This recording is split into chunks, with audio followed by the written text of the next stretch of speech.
The death of a cycling champion from San Francisco is renewing calls for more protection and safety for cyclists and pedestrians in the city. Ethan Boyes was the holder of several national titles and records. He was hit by a car in the Presidio.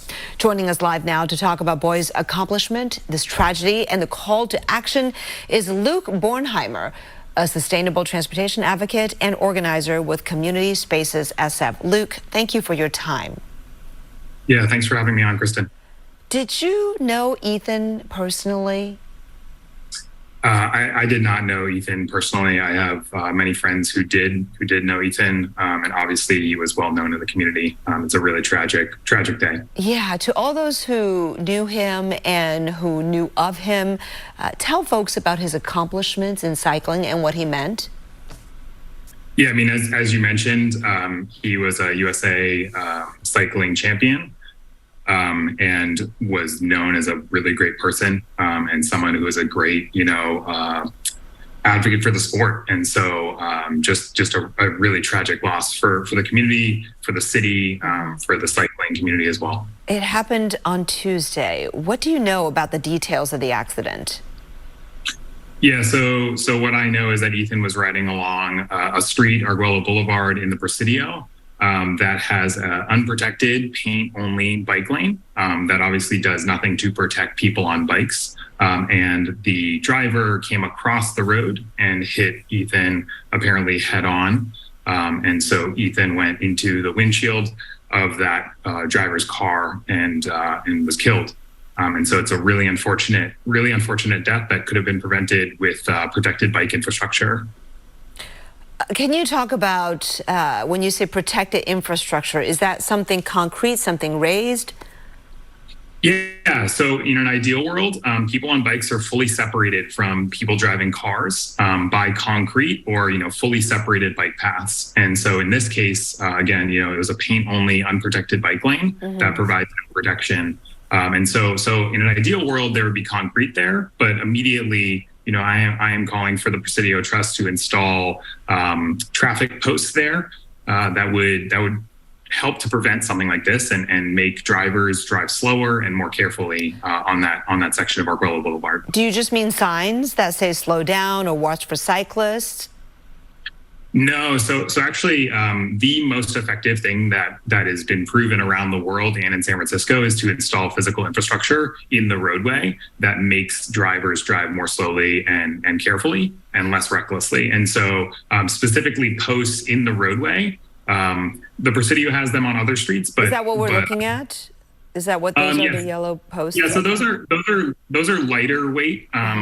But there are more substantial posts that can be installed, specifically K71 traffic posts that can be installed to make it safer for people on bikes. I see.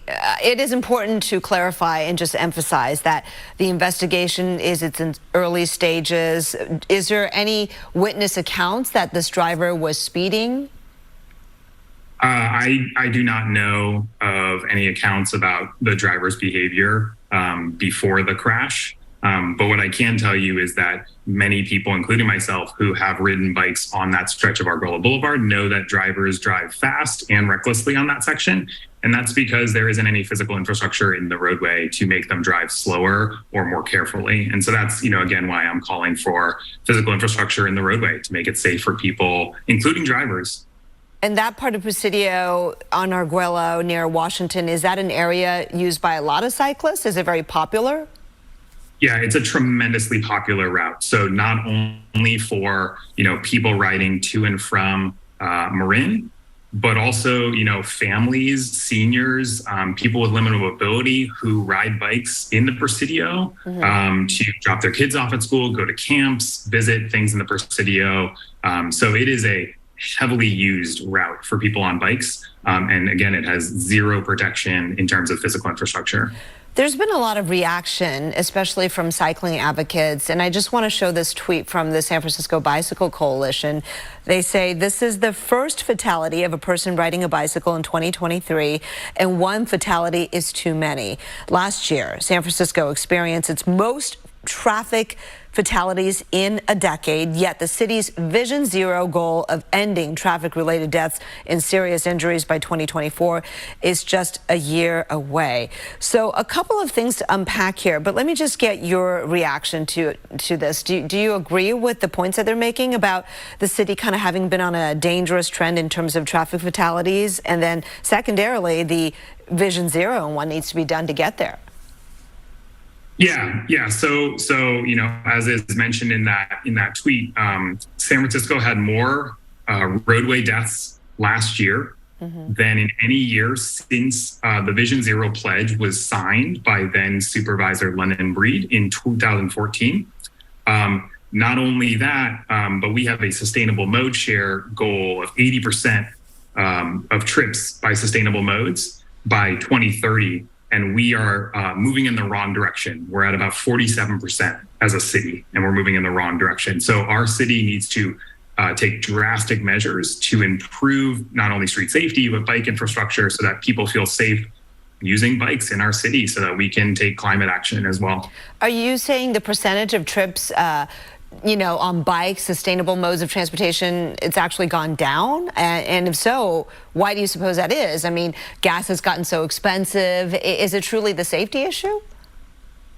Yeah, so that's exactly correct. So the percentage of people using sustainable modes like bikes to get around San Francisco has decreased in the past few years, which is tragic. It also results in more people driving cars, which means likely more injuries and fatalities on our roadways. And so the reason, one of the primary reasons is, yes, we lack safe bike infrastructure for people to feel safe riding bikes around our city and to actually be safe. And so there are a massive amount of people who want to ride bikes in San Francisco for transportation, but feel too unsafe doing it. And we need leaders like Mayor Breed and the Director of Transportation for SFMTA, Jeff Tumlin, to prioritize that and to make that safe infrastructure a reality. Is that feeling of lack of safety mainly perception, or do you think there is reality to it in the sense that, I guess you've ridden around for a long time here. Have drivers become more distracted or less cautious, or, is there more antagonism between cars and cyclists? Certainly, there is more distraction and more, lack of patience by drivers. But the great thing is that physical bike infrastructure, protected bike infrastructure in the roadway, not only makes people feel safer, but it also literally makes people safer, and it makes drivers drive more carefully and more slowly, so that everyone is safer, including drivers. And more people will feel safe riding bikes around our city. So it's kind of a win-win-win. I think you might concede, though, that is expensive and probably not realistic to do on every major roadway, right? So if there was to be kind of a focus, where would you think it's important to invest in that? Yeah, I think the first thing I'd say is that we have seen cities around the world where mayors and leaders have taken bold action, including Mike Bloomberg and Jeanette C.